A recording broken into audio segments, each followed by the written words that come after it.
since the financial crisis, there's been a significant sea change in the area of governance. And this is not like Sarbanes-Oxley, which was a sort of discrete act. This is a series of legislative changes that are occurring globally that are the most significant changes I have seen in my lifetime. They're focusing on the financial services sector and also the non-financial services sector. And I think it would be a mistake to be of the view that these changes will not impact the not-for-profit sector. It's not a question of whether they will impact, it's a question of when. And this will likely come in the next 2, 3, 4, 5 years. So part of what I'm doing right now for some government agencies is sort of taking a global perspective on what the changes are and where Canada should go and in what direction. I had recommended about 3 or 4 years ago for the publicly traded sector in Canada, large publicly traded companies, that they recruit and assess directors on the basis of individual competencies and skills. This is now the law in Canada. We're a fairly unique jurisdiction because the US and UK did not have this requirement. So what we had was banks in the US and UK that were populated with independent directors. We want independent directors, including on not-for-profit boards. And they approved risks that they didn't understand.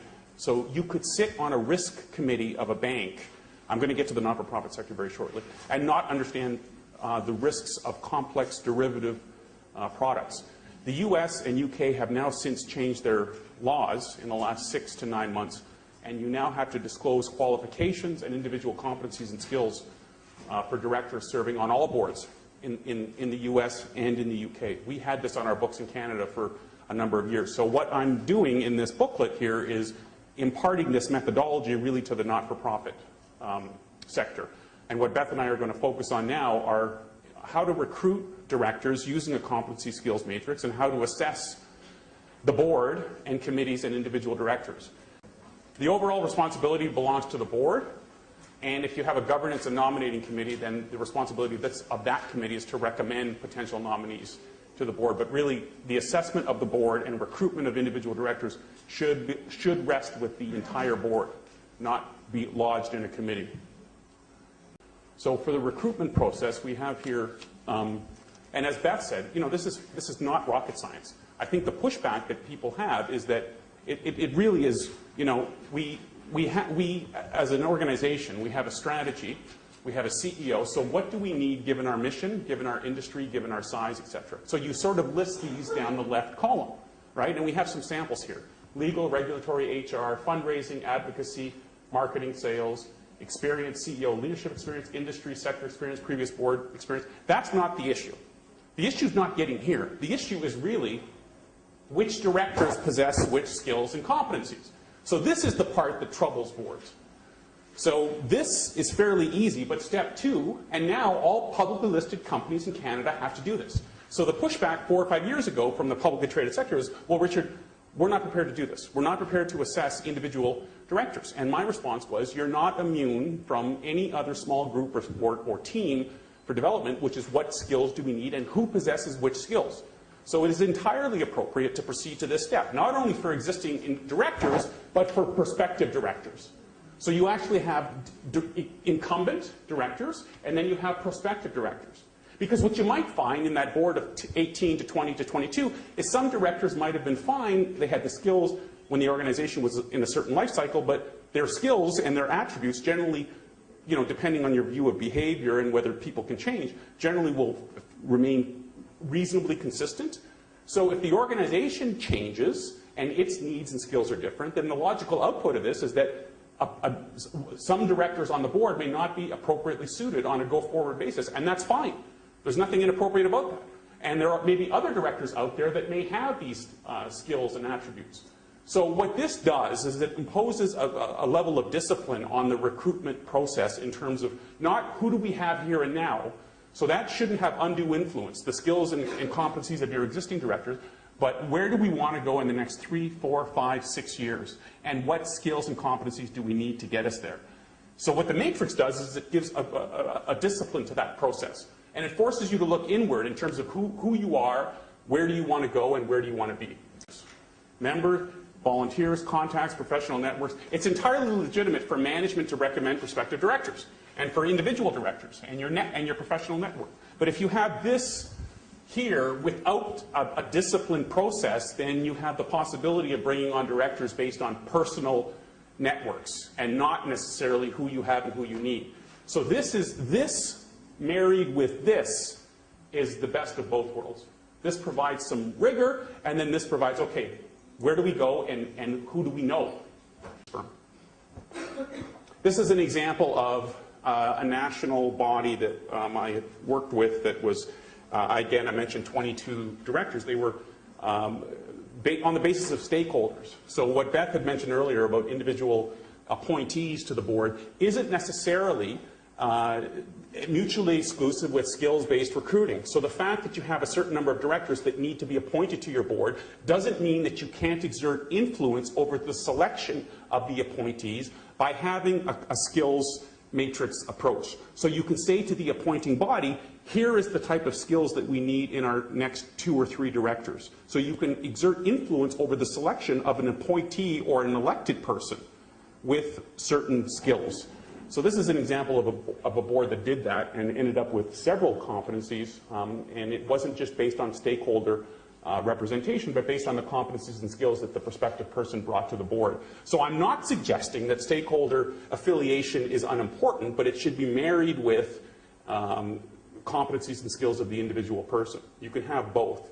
And the person should not be seen to be representing the interests or have undue influence over the stakeholder that elected them or appointed them. Your duty as a director is to act with a view to the best interest of the organization as a whole, not an individual stakeholder, including a donor or other types of not-for-profit stakeholders. Your duty is to the organization as a whole. So this competency-based recruiting married with stakeholder-appointed or elected directors, I think, also provides a rigor to the process. This is your responsibility as a board in bringing on prospective directors. So initial and follow-up contact, interviews, reference and background checks. This is due diligence for a board, a not-for-profit board, in bringing on prospective directors. And this is what professional recruiters do.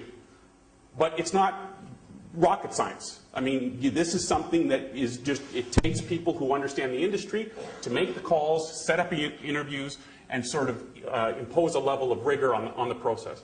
When you're recruiting now, put your best governance foot forward, which is all of your processes. You want to punch higher than your body weight and get someone in who's impassioned about your organization, who has access to funding, who is a good team player, who performs well on a board, who has board experience, preferably, but not necessarily, who understands governance responsibilities. So your governance house needs to be in order to attract this type of prospective director. So your governance house in order means the following: programs, activities, financial statement, strategic plan. You should have a binder, some sort of or electronic, some sort of an ask package for prospective directors that not is necessarily violating confidentiality, but is able to say, here is our governance house. So D&O, things that people are concerned with, which is risk, reputation, how many meetings a year, where are the meetings located, what are my responsibilities, what committees would I potentially be sitting on, in a way, so it's a bit of a dance. So you're dancing with a prospective director, but you want to wear your best dance suit that you can. So this is sort of a view to that. Key attributes of good directors. So then now we're getting into the behavioral. Objectivity, commitment, integrity, courage, informed judgment, perspective, analytical skills, ability to present opinions, willingness, ability to ask questions, flexibility, conflict resolution, dependability. We're now at the point where we've got the development of industry broad, globally, including the US, the UK, Australia, New Zealand, Canada, the development of director-specific skills and competencies. And these are them right there. So when you're when you're assessing your individual directors, or when you are recruiting prospective directors, these are the sorts of things that you need to look out for, and hopefully have some quantification around these metrics that are inherently problematic because you don't necessarily want to go there. But I'll tell you, if you're independent and you have the hard competencies but you don't have the behaviors, then you're not going to be an effective board. And generally, board dysfunction, in my experience, centers around the behaviors. It doesn't center around whether the person has the harder types of skills or whether the person is independent. They have that. It's how they actually work as a team in terms of these broader attributes. So the recruitment process for principals should be transparent, competency-based, inclusive, and consistently applied. Transparent, competency-based, inclusive, and consistently applied. It should not be the case that people are brought onto the board and you're serving on the board and you don't know how they got there. So that process should not occur. The entire board should have input onto prospective directors and what the competencies and skills. So it should not be the case that a governance committee should design a matrix and impose it on the board. The board should have input into the skills and competencies and the evaluation process. You should absolutely have buy-in from each and every director in the area of recruitment and assessment. It should not be controlled by a committee or by an individual person, and certainly not by the CEO. So the CEO should not have any undue influence over the selection of independent directors or assessment of directors. And you should have executive sessions where you kick management out of the room when you're discussing these sorts of things. Management should not be in the room for these types of discussions. Board assessments should not occur with the chair of the board doing the assessment. It should be another director, because if you have a dysfunctional chair of the board who's too weak or too strong or doesn't possess the leadership capabilities, that's the #1 determinant of whether your board will be effective or not. So the board assessment should include the assessment of the chair of the board. The chair of the governance committee or another director who people have confidence and faith in should have control over and assist with and facilitate and indeed carry out the board assessment, including the assessment of the chair of the board. So the chair of the board should be assessed as part of the board assessment. The selection process for the chair of the board, how that happens, should be, again, the principles of inclusive, transparent, and all directors should have a say into the next chair of the board, including succession planning for the chair of the board.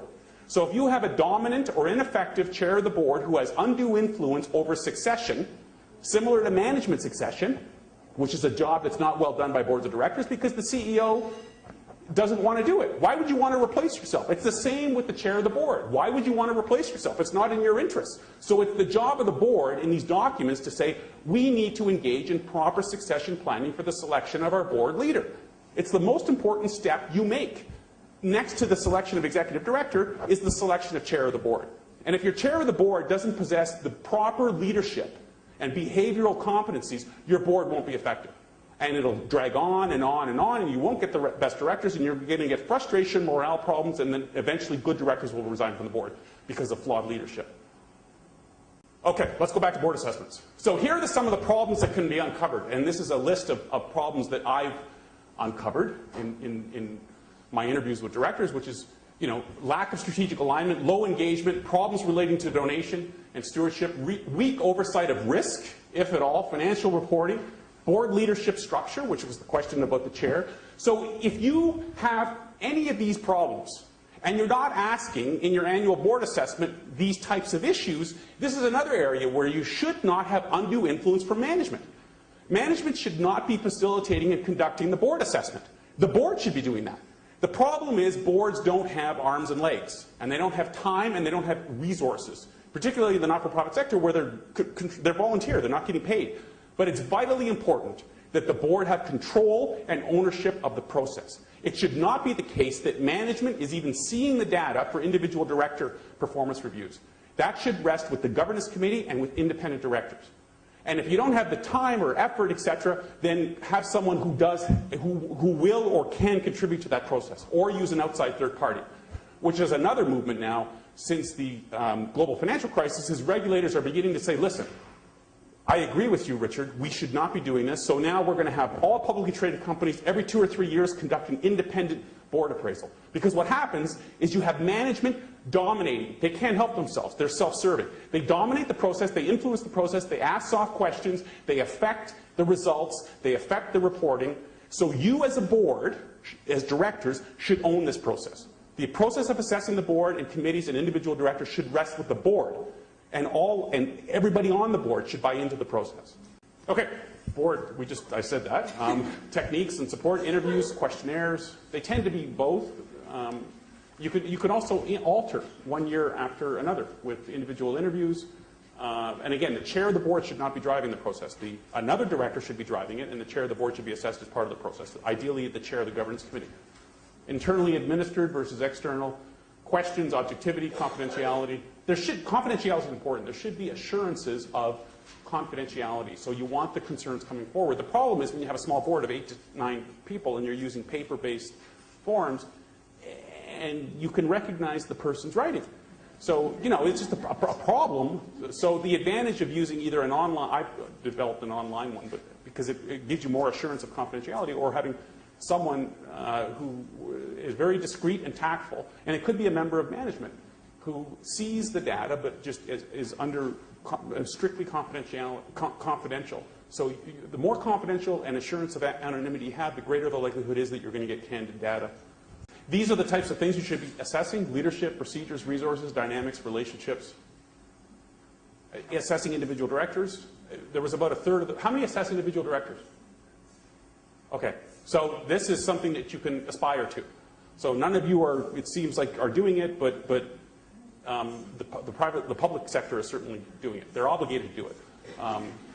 So this is a good thing to do for enlightenment, for development, to get self-criticism. So to do a self-review where you can have your self-score, your peer score, your board score, which is how do I rate on these 10 dimensions? How does the board view me on these 10 dimensions? What is the average of all the directors on these 10 dimensions? What's the gap? And then having a sit down with the chair of the board based on your results for educational and developmental purposes, or counseling you off the board. So that, in a nutshell, is how to do a peer assessment. Assessment follow-through, feedback to directors, the chair, and other stakeholders. And some of this feedback is tough because you're dealing with egos, you're dealing with personalities, you're dealing with effectiveness. So having a really skilled person provide the feedback, and it should not be management, it should be the chair of the board. The chair shouldn't drive the process, but the chair of the board, and the chair of the board should have a sit-down with a director, the chair of the governance committee. So if you get your data back and you have weak leadership, that needs to be addressed. Okay, thanks everybody. I hope it was helpful.